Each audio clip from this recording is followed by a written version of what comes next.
오늘 말씀의 제목으로 한번 따라 하시겠습니까? 성령의 약속과 명령. 성령의 약속과 명령, 이런 제목으로 말씀의 은혜를 나누기를 원합니다. 제가 가만히 이제 아이를 위해서, 우리 아들을 위해서 언제 울었지? 울었던 기억들이 물컹 나더라고요. 나 3번 정도 기억이 나요. 아이를 키우다가 보면 여러분도 마찬가지겠지만 아주 어렸을 때든 또 컸을 때든 자식은 항상 자식이니까. 근데 제가 한 3번 정도 울었던 기억이 있는데, 하나는 뭐냐면 아이가 태어난 지 91년도 태어났는데 아직 우유를 먹을 때니까는 6개월도 채 안 됐을 때겠죠. 그러면 91년도 12월 달에 태어났으니까 아마 92년도 한 6월 달 안쪽쯤 됐을 것 같아요. 근데 이 아이가, 제가 이제 고양시에서 살다가 여의도에 이제 초원 아파트로 이사를 갔는데, 아이를 그동안 먹이던 우유가 파스테르 우유라고, 그 당시는 파스테르 우유를 먹였던 기억이 납니다. 그런데 이제 이사를 가서 동네가 달라졌으니까 제가 좀 우유를 미리 좀 사놨으면 좋았을 텐데, 우유가 떨어진 걸 모르고 떨어지고 나서야 그제서야 우유를 사러 갔습니다. 그런데 그 동네를, 여의도 지역을 다 돌아다녔는데 파스테르 우유가 없는 거예요. 아차 싶은 거죠. 그 밤에 차를 끌고 아파트 단지란 단지, 상가란 상가를 다 뒤지고 다녔습니다.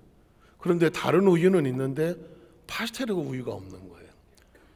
하도 기억이 오래됐지만 아이들의 우유는 바꿔 먹이면 설사를 한다든가 어쨌든 좋지 않다라는 그런 기억이 있었어요, 그 당시.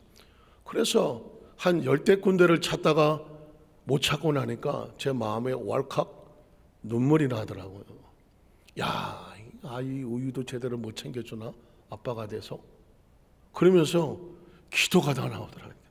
하나님, 이놈 우유를 갖다 먹여야 되는데, 파스테르 우유를 찾아야 되는데 우유가 없습니다. 길거리에서 10대 군데 마트를 찾았는데도 없어. 여의도 바닥을 다 헤매는데도 없는 거예요. 그래서 길거리에서 눈물이 나더라니까. 기도하니까 눈물 난 거죠. 눈물 나서 기도했는지 어쨌든 했어요. 그래서 하나님, 우유를 찾아야 되겠다. 그리고 어느 삼부 아파트인가 그쪽 아파트 쪽에 단지가 있어서 들어갔더니, 상가가 있어 갔더니 딱 한 깡통 남았더만. 노란 거 딱 한 깡통. 이야, 얼마나 반갑던지. 그걸 사갖고 그 아이 우유통 하나 먹이겠다고 감사를 해갖고 오는 걸, 그때 그 생각에 잊어버리지를 않아요. 여러분도 마찬가지입니다. 아이 우유를 좀 미리 챙겨놔야지, 이걸 하나를 챙겨놓고 다 떨어지니까 그때가 찾으려니까 없는 거예요. 은혜도 마찬가지입니다. 성령 대명하게 왜 필요한지 아십니까? 우리가 매일 충만하게 채워넣어야 든든하고 영적인 힘이 있는 거지. 은혜 다 떨어지고 나서 어떻게, 아이고 그땐 늦었을 수도 있어요. 그때 아이 때문에 제가 한번 울었고, 두 번째는 제가 한번 말씀드렸지만, 아이를 한국에서 미국으로 데려간 그때 아이가 얼마나 놀랐을까. 또 거기서 적응할 만하는데 다시 5년 만에 한국으로 다시 끌고 들어오니까, 얘는 왔다리 갔다리 하느라고 아마 충격을 2번이나 받은 아이거든요. 걔를 한국으로 다시 데려와야 되는데 갈 데가 없어요. 난 그때는 처음 알았네. 미국에서 학교를 졸업한 아이가 한국말을 몰라서 한국에 와서 집어넣을 학교가 없네. 이게 한국 학교를 조사 다녔던데 얘가 한국말을 모르니 한국 중학교를 못 들어가니, 한국 중학교를 못 들어가니 얘가 와서 갈 데가 없는 거예요. 그러다가 무슨 학원을 찾아보고 다니는데 그때도 똑같아. 고양시 근처에 학원이라는 학교는 다 돌아다녔는데 못 찾는 거예요. 없어요. 갑자기 이놈을 국민학교 졸업자리를 만드나, 초조를 만드나 그냥. 그래서 또 울었어 거기서. 제가 잘 안 우는데 애 때문에 자꾸 우네요. 하나님, 얘가 어디를 가야 됩니까? 그러다가 누가 연결이 돼서 의정부에 있는 그 국제학교가 하나 있는데, 거기 선교사 자녀들은 50% 할인을 해준다나 어쩐다나 그래갖고 거기를 찾아갖고 거우 교구를 집어넣었어요. 제 뒤돌아서 삶을 돌이켜보면 목회 현장에 성도들을 위해서 빼놓고 개인적으로는 자식을 위해서 우는 게 2번째고, 그럼 마지막은 미국에서 교통사고 났을 때 비행기 안에서, LA 가는 비행기 안에서 진짜 처절하게 한번 울어봤죠. 부모가 돼서 자식이 그런 사고를 당했는데 내가 할 수 있는 게 아무것도 없구나, 이런 생각이 드니까 제 13시간 동안에 내내 울고 갔거든요. 제가 이 이야기를 가만히 묵상을 해보니까 부모는 자식에게 뭘 하는 존재인가? 부모는 자식에게 첫 번째가 부모는 자식을 보호하는 거예요. 그렇지 않습니까? 자식이 태어났을 때 그 부모는 자식을 보호하도록 되어 있더라고요. 그런데 사람만 그렇지 않아요. 말 못하는 짐승들도요, 지 새끼를 갖다가 이게 존재적으로 태어나면 애미는 새끼를 지키기 위해서 별짓을 다 하는 겁니다. 보호하는 게 부모의 목적이야. 애비의 목적은 뭐냐? 보호더라고요. 그리고 그 보호가 외적인 보호라면 두 번째는 돌보는 거예요. 케어한다고 막 테이크 케어라고 말하죠. 외부에 있는 위험을 막는 것을 보호라고 말한다면 내부적으로 이를 잘 새끼가 또는 자식이 성장하고 발전할 수 있도록 돌보아 주는 것, 이거는 부모님의 사랑, 어머님의 은혜 하는 것처럼 은혜도라고. 그러니까 자식에게 부모가 왜 필요한가? 보호가 필요하고 그 다음에 돌봄이 필요한 거더라고요. 그리고 세 번째가 뭐예요? 키우는 가정 가운데 가르치더라고요.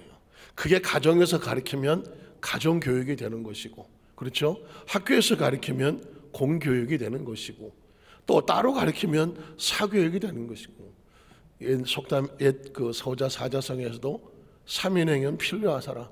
사람이 3명 이상 다니면 그 중에는 항상 배울 사람이 있다. 그리고 사람은 반드시 배워야 한다. 배우지 않은 사람은 그만큼 배우지 못한 부분, 그 부분에 대한 것을 모르고 살아가는 거거든요. 그래서 인간은 끝까지 배워야 된다, 이런 얘기를 하죠. 구약 성경 속에 이스라엘 백성 유태인의 교육은 끊임없는 반복 교육입니다. 왜 교육을 시킬까요? 왜 모세오경 탈무드를 끊임없이 마음판에 새기고 주야로 묵상하여 그 가운데 새기게 하고 그냥 끊임없이 묵상하게 할까요? 하나님의 자녀들은 하나님의 말씀을 배워서 가슴에 의식과 무의식에 새기지 아니하면 하나님의 자녀는 하나님을 따라갈 수가 없기 때문입니다. 이 세 가지를 합쳐놓으니까 뭐가 될까요? 어제부터 제가 뭐라고 물어보면 무조건 답은 뭐라고 해라? 보혜사라고 그러거든요. 세 가지를 합친 게 보혜사인 거예요. 그러니까 어린 생명어리 피덩어리가 태어났으면 이 피덩어리에게 뭐가 필요해요? 어떻게 알았지? 또 보혜사가 필요한 거예요. 자식에게 완벽한 부모의 역할은 뭐다? 보혜사인 거예요. 자식을 보호해 줘야 돼. 자식을 돌보아 줘야 돼. 그리고 그 자식을 반드시 옳은 방향으로 가르쳐 줘야 되는 거죠. 그 세 가지가 있어야 한 생명이 성장을 해서 올바로 살아갈 수 있는 것이고, 그렇게 잘 교육받고 돌보고 보호받고 한 그 생명이 또 다른 가정을 이루고 자기가 자식을 이룰 게 해서도 부모의 책임은 뭐다? 돌보고 보호하고 올바로 가르쳐야 되는 것이죠. 보혜사라는 단어는 성령님하고 그냥 성령님이 그냥 보혜사래, 그냥 보혜사 성령님이래, 이게 아니라 존재적으로 우주는 우리를 지금 하나님이 보호하기 위해서는 보호막이고, 우주 안에서 우리는 돌봄을 받기 때문에 지구에서 생명체로 살아가는 것이고, 자연의 섭리와 이치 속에서 이렇게 살아야 안전한 거구나, 이렇게 살면 위험한 거구나, 이런 걸 배워 가르쳐가고 그것이 학습이 되어져서 그리고 다음 세대에게 이게 자꾸 누적이 되면서 더 이상 실수하지 아니하고 올바로 갈 수 있도록 만들어질 때 발전이 있는 것입니다. 자, 그게 바로 보혜사. 하나님은 보혜사, 예수님도 보혜사, 성령님도 보혜사. 그래서 성령이 보혜사가 나오는 거고, 보혜사라는 단어가 어려운 단어가 아닌 거죠. 부모는 자식에게 보혜사가 되어야 되는 것이고, 나이가 먹어지면 자식은 부모의 보혜사가 또 되어주고 사는 겁니다. 결국 우리는 서로에게 보호사 같은 종류가 보혜사 같은 종류가 돼야 되는 거죠. 그래서 거대 히랍 그리스에서는 보혜사라는 파라클레토스라는 아주 중요한 친구들이 있었다는 거죠. 목숨을 걸고 그 사람을 변호해서 내어줄 수 있는 그런 보혜사, 그러니까 하나님은 우리를 성령을 어떻게 인식을 시킬까 하다가 가장 이해하기 쉬운 단어를 끄집어낸 게 파라클레토스인데, 우리는 문화에 그런 문화가 없으니까 보혜사 같은 문화가 없잖아요. 사기만 안 치면 다행이지. 이 세상에 믿을 놈 하나도 없다 뭐 이런 식으로 가장 가까운 존재가 오히려 위험한 존재가 되다가 보니까 보혜사라는 개념이 없는데, 뭐 없으면 어때요? 성경 속에 우리에게 가르쳐주는 개념이 있잖아요. 보혜사.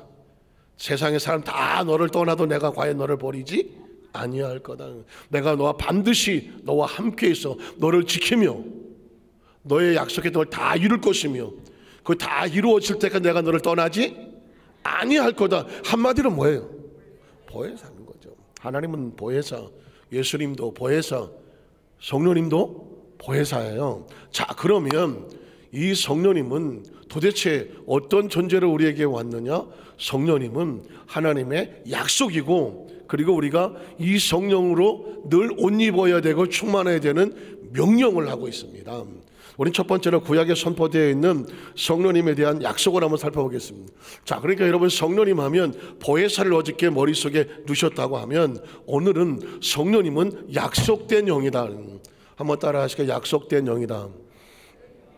성령은 그냥 오다 가다 어떻게 신비한 체험이 아니라 하나님께서 우리에게 약속을 해 놓으신 분이 보혜사 성령이라는 것입니다. 여러분 잘 아시는 성구지만 같이 한번 읽어보면 요엘서 2장 28절로 30절 같이 읽어볼까요? 그 후에 내가 내 영을 만민에게 부어주리니 너희 자녀들이 장래일을 말할 것이며 너희 늙은이는 꿈을 꾸며 너희 젊은이는 이상을 볼 것이며 그때 내가 또 내 영을 남종과 여종에게 부어줄 것이며 내가 이적을 하늘과 땅에 베풀리니 곧 피와 불과 연기 기둥이다. 여러분 요엘서 2장 28절 30절은요 엄청난 선언입니다. 창세기 6장 3절에 보면 하나님께서 그 노아 시대에 죄로 피투성이 되어버린 인류를 보고 내가 나의 영을 다시는 너희와 함께 있지 않겠다고 영을 거두시겠다고 말했습니다. 인간은 영과 육으로 되어 있습니다. 저 구체적으로 말하면 하나님의 영과 땅의 흙으로 되어져 있습니다. 그래서 영이 떠난다는 얘기는 뭐만 남아요? 흙만 남는 겁니다. 육체만 남았다는 얘기는 흙만 남는다는 겁니다. 그래서 우리가 영혼이 떠나고 육체만 남으면 어디다 갖다 묻습니까? 흙에다 갖다 묻는 것입니다. 흙의 성분과 우리 육신의 성분이 거의 90% 같다는 것입니다. 흙에서 나왔기 때문에 흙으로 돌아가도 흙이 육체를 거부하지 않아요. 내버려 두면 다 썩어서 흙으로 돌아가 버려. 아주 흔적 없이 돌아가 버려. 그러니까 육이라고 하는 것은 흙이야. 흙이 어떻게 움직일 수 있느냐? 하나님의 영이 들어왔기 때문이에요. 근데 하나님 영을 거두시겠다? 영이 죽었다. 그러면 흙덩어리에 전례한 것입니다. 그런데 요엘서에 보니까 내가 내 영을 이제는 내 영을 만민에게 부어주겠다고 말하는 겁니다.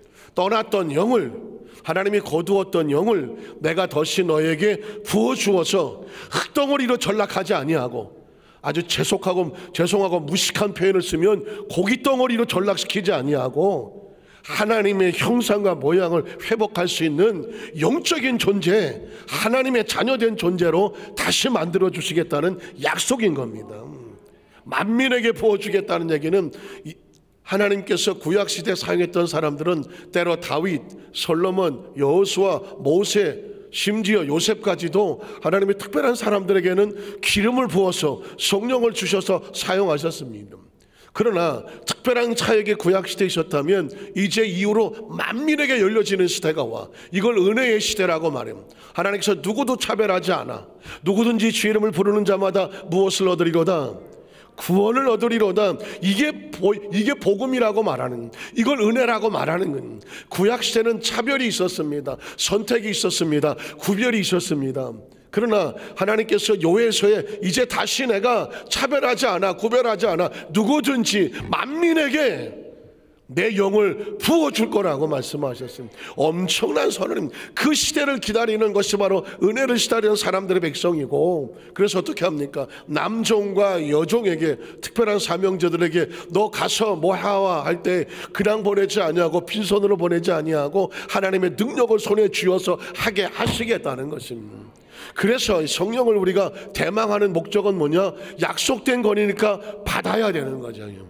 성령 대망은 딴 게 아닙니다. 하나님이 부어주시겠다고 약속을 하셨기 때문에 약속을 믿는 자가 성령을 대망하는 것입니다. 두 번째로 예수님께서 약속하시는 성령에 대한 약속의 모습입니다. 그러니까 하나님 아버지가 약속하셨으니 누가 또 약속합니까? 성자 되신 예수님께서 약속을 하는 거죠. 엄밀히 말하면 예수님 말씀하시기를 아버지께서 일하시니 나도 일한다. 아버지께서 말씀하지 아니하신 것은 나도 하지 아니한다. 아버지께서 일하고 나도 일하고 아버지의 말씀하신 걸 내가 말씀하고 아버지 안에 내가 있고 내 안에 아버지가 있고 예수님은 철저하게 하나님의 아들로 이 땅에 오셔서 하나님의 일을 하게 하시는 존재로 나오는 것입니다. 그러면서 예수님께서 우리에게 성령을 약속을 하셨습니다. 기억하십시오. 성령은 보혜사, 그리고 그분은 약속된 영이라는 것이죠. 요한복음 14장 16절로 10절에 보면 내가 아버지께, 기억하십니까? 아버지께 왜 구할까요? 구할 때는 이유가 있는 겁니다. 약속이 있으니까 구하는 겁니다. 아버지가 약속한 것을 누가 알아요? 예수님이 아시는 거죠. 자, 그래서 내가 아버지께 구하겠다. 뭘 구합니까? 약속하신 성령님, 그 또 다른 보혜사를 너에게 주사 영원토록 너희와 함께 있게 하겠다는 것입니다. 여러분, 그냥 어떤 아무 조건 이유도 없는 데 가서 뭘 구하러 가는 일은 없습니다. 약속이 되어 있기 때문에 약속에 따라 구하는 것이고, 하나님께서 우리에게 주시려면 약속을 해 놓으셨기 때문에 약속에 의해서 우리에게 주시는 겁니다. 그러니까 성령님은 아주 희한한 체험이고 뭐 신기한 체험이고 이런 체험이 아닙니다. 하나님께서 우리가 이 땅에 생명을 가지고 존재하는데 반드시 있어야 될 존재입니다. 우리가 하나님의 영이 들어와야 우리가 올바른 생명으로 살아갑니다. 그래서 하나님께서 우리에게 성령을 약속하셨고, 예수님도 승천하시기 전에 제자들에게 최후의 만찬의 자리에서 그 얘기를 하는 겁니다. 너에게 뭐가 필요한지 아냐? 성령이 필요하다. 그 성령은 보혜사다. 처음 나온 단어입니다. 보혜사. 그러면 이 전에 보혜사는 누구야? 예수님이죠. 예수님이 보호하고 있었고 그들을 돌보고 있었고 3년 6개월 동안 가르치셨잖아요. 그게 보혜사 사역이었던 거예요. 그렇지만 이제 예수님이 승천하시고 나면 누가 보호합니까? 누가 돌봅니까? 누가 가르쳐 주십니까? 그걸 위해서 누가 오신다? 성령님이 오신다는 것입니다. 성령님이 오신다. 그래서 성령을 얘기하는 겁니다.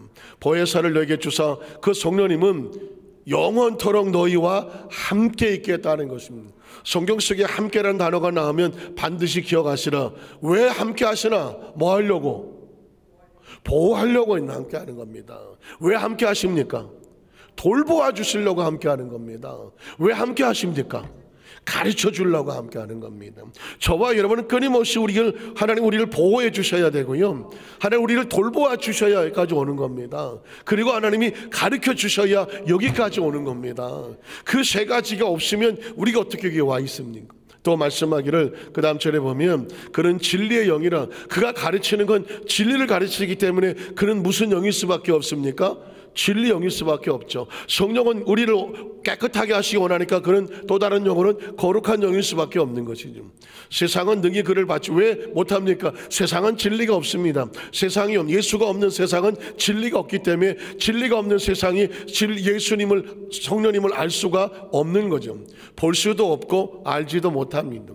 또 그 다음 절에 보면 25절 26절에 보면 그때 17절 아직 조금만 가 거기요. 그러나 너희는 안다.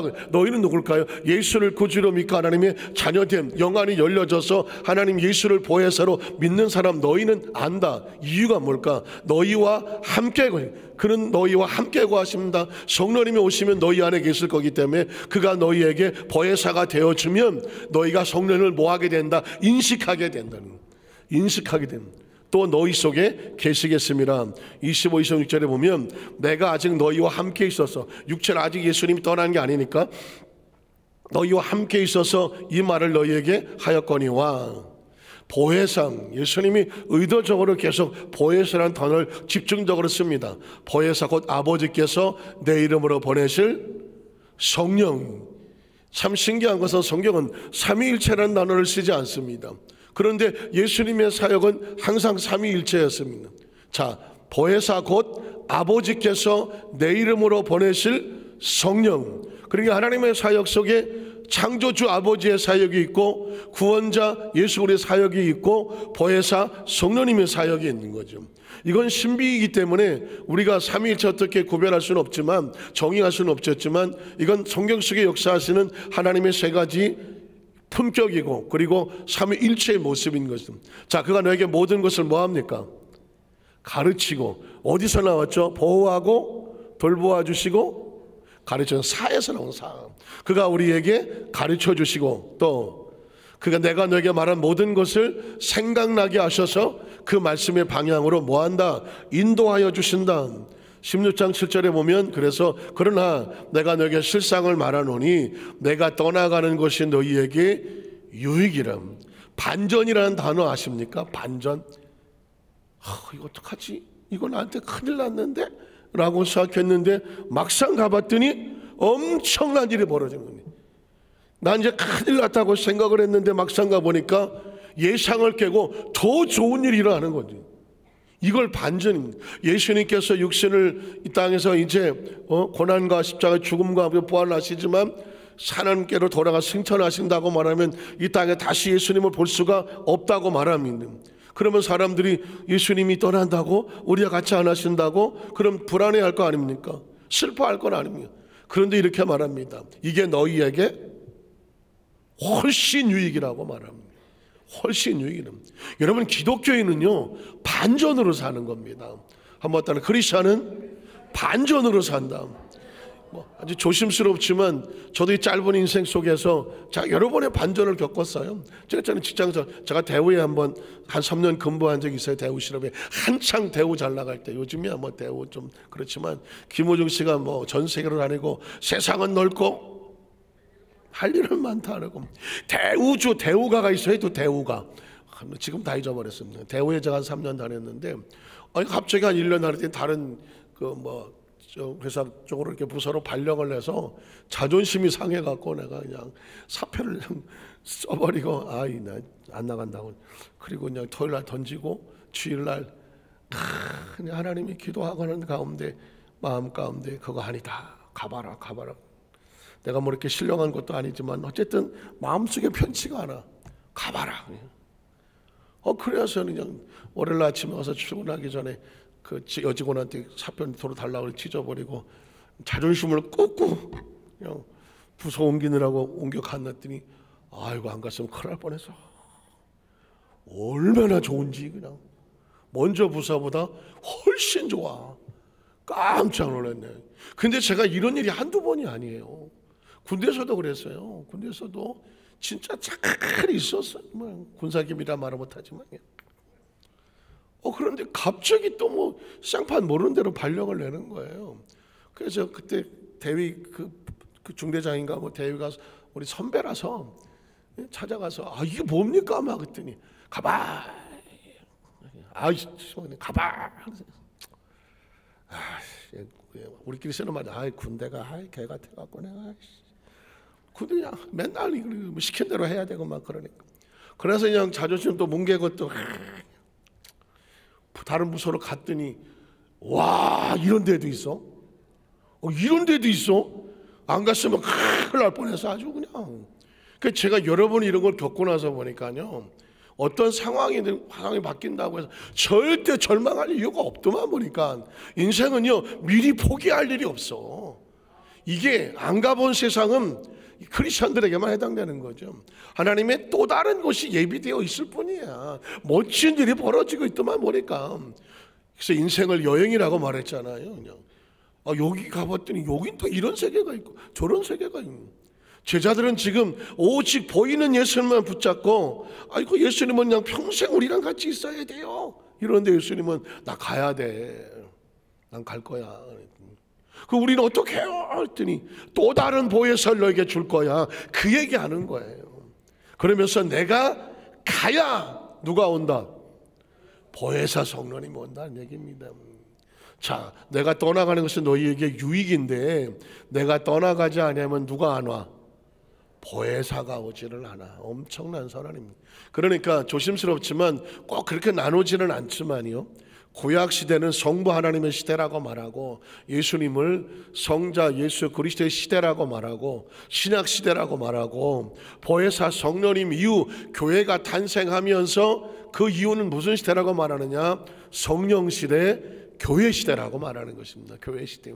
그러니까 예수님의 신약 시대를 마무리 짓고 내가 이제 승천을 하면, 아버지께로 가면 너희에게 새로운 세대가 열리는데, 그 시대는 뭐냐? 성령 시대가 이루어질 것이고, 성령이 교회를 세우고 하나님의 사람들을 통해서 전 세계로 복음을 증거하는 증인들을 만들 거다. 그 얘기를 하고 싶어 하는 겁니다. 자, 그를 너에게 떠나가자는 보혜사 너에게 오이지 아니할 것이고, 가면 내가 그를 너에게로 뭐 할 것이다? 보낼 것이다.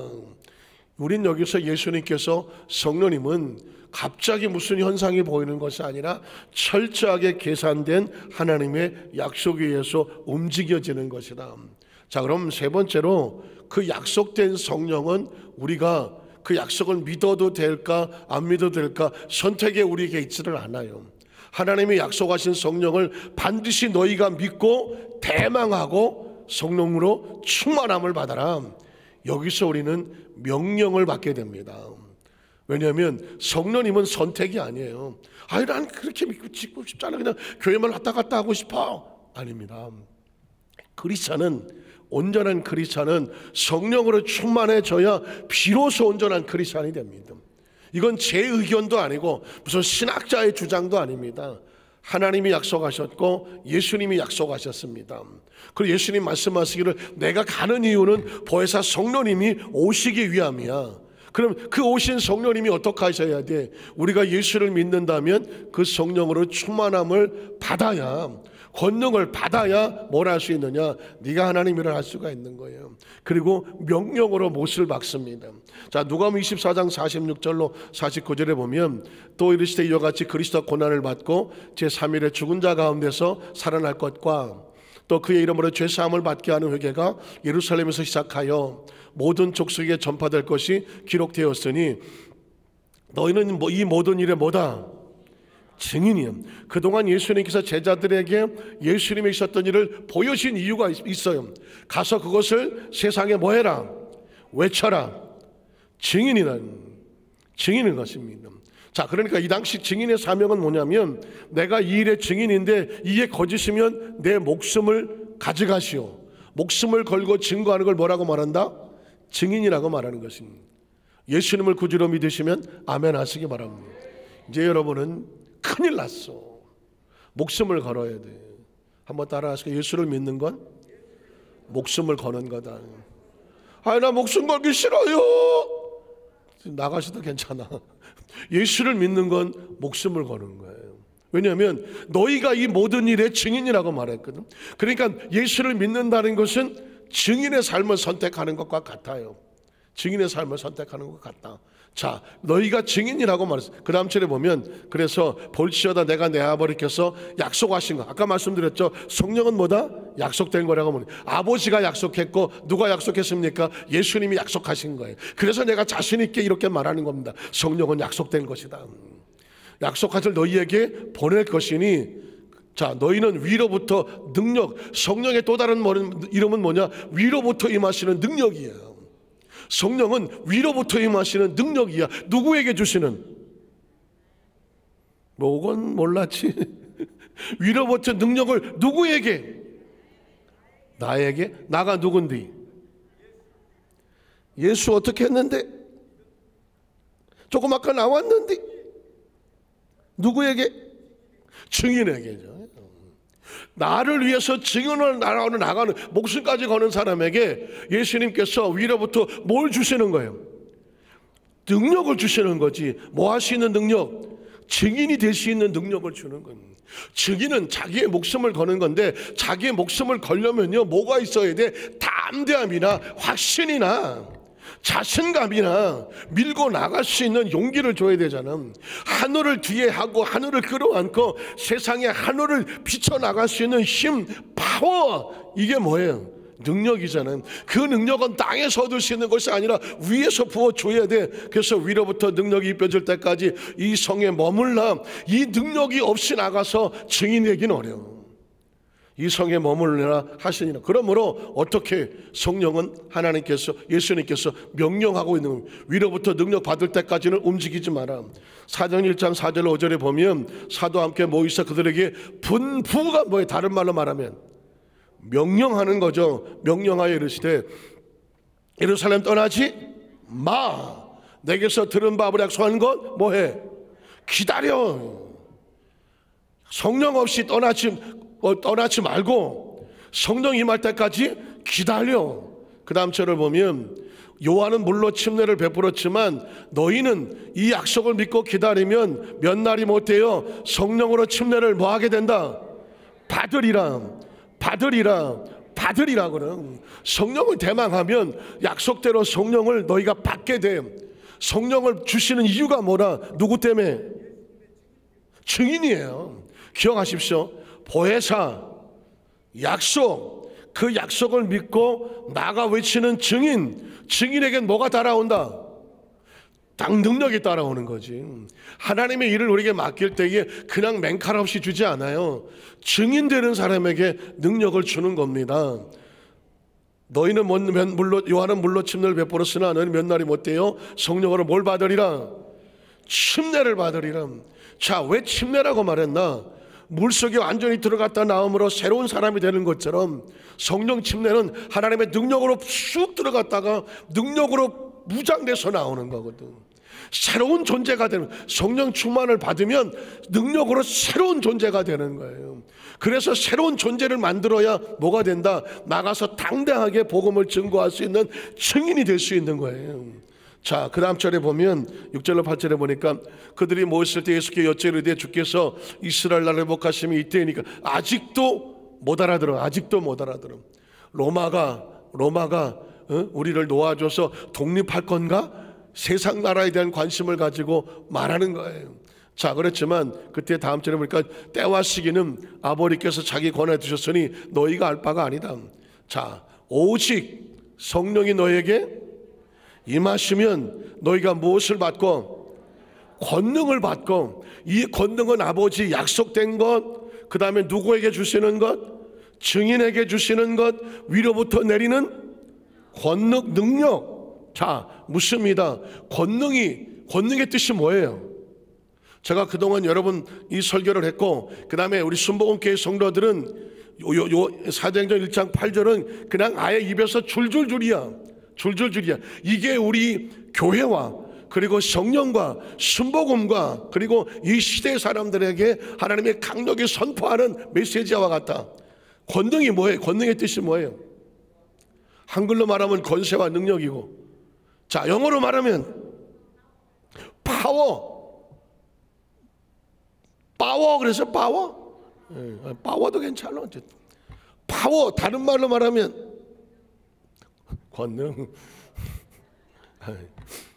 헬라어로 아니 많이 들어본 말이에요. 무슨 찬양팀? 두나미네스라고 하는 찬양팀 이름은 뭐냐면 권능이란 뜻이고요. 이 두나미스를 영어로 바꾸면 또 파워네. 다이너마이트. BTS의 다이너마이트 말. 모르는구나. 우리 성도들은 BTS를 전혀 모르거든요. BTS 했더니 바이블 티칭 세미나리 뭐 이렇게 하시면 딱 좋아요. 자, 제가 왜 얘기를 드리냐면 하나님께서 우리에게 어떤 얘기를 하냐면 성령이 너희에게 임하시면 너희가 권능을 받는데 이 권능은 다이너마이트야. 겉으로 볼 땐 그냥 막대기야. 거기에 불이 붙었어. 그게 바위를 깨트리고 건물을 무너뜨린단 말이야.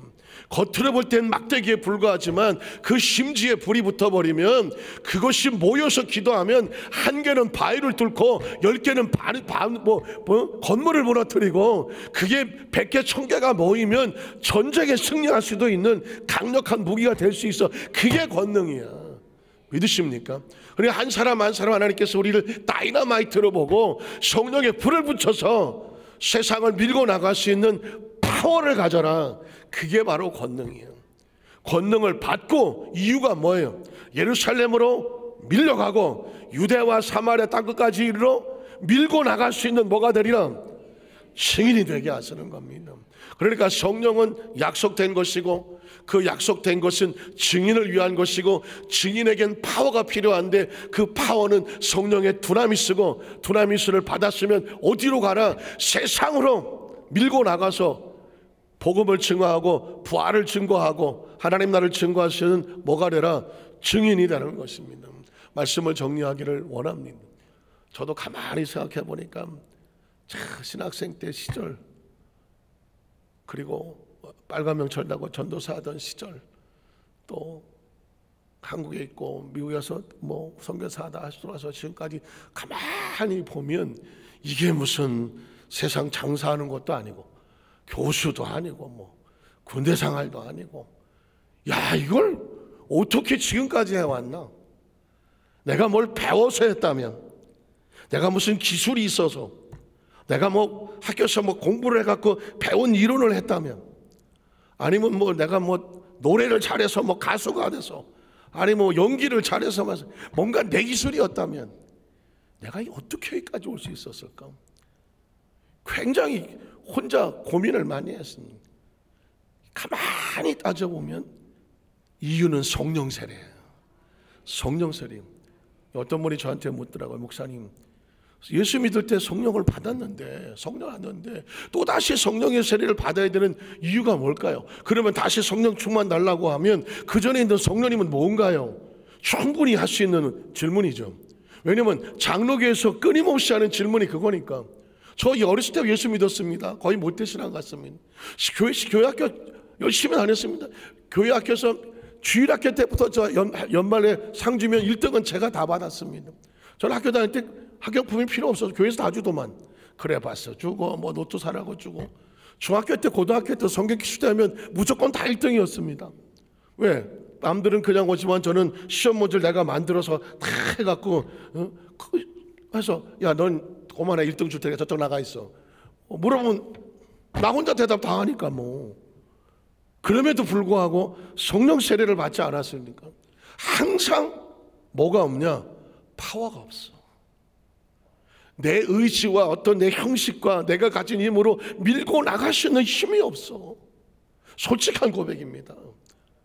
성령의 세례를 받고 난 이후에 가만히 보니까 저를 여기까지 끌고 온 건 성령 세례야.